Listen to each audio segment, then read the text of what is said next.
नमस्कार,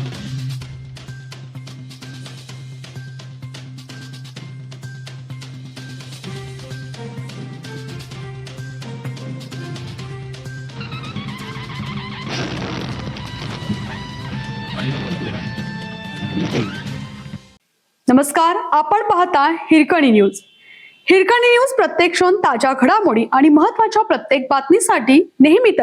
आंधळीत बंद घर फोडले, 3.5 लाखाचे दागिने लंपास.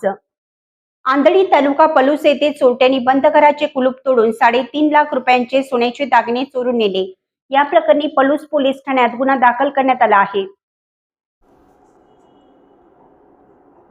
या संदर्भात मुल्ला यांनी फिर्याद दिली आहे. 2 जुलै रोजी सायंकाळी 6 ते रात्री 9:10 यावेळेत मुल्ला यांचे कुटुंब बाहेर गेले होते. हीच संधी साधून चोरट्यांनी त्यांच्या राहत्या घराचे कुलूप कापून आत प्रवेश केला. बेडरूममधील ड्रेसिंग कपाटाचे कुलूप तोडून आतील सुमारे 13 ग्रॅम वजनाचा सोन्याचा नेकलेस आणि 6 ग्रॅम वजनाचे घंटण असा एकूण 3,40,000 रुपयांचा ऐवज लंपास केला आहे. मुल्ला कुटुंब घरी परतल्यानंतर हा चोरीचा प्रकार उघडकीस आला. या घटनेचा पुढील तपास सहाय्यक निरीक्षक जयसिंगराव पाटील यांच्या मार्गदर्शनाखाली सुरू आहे.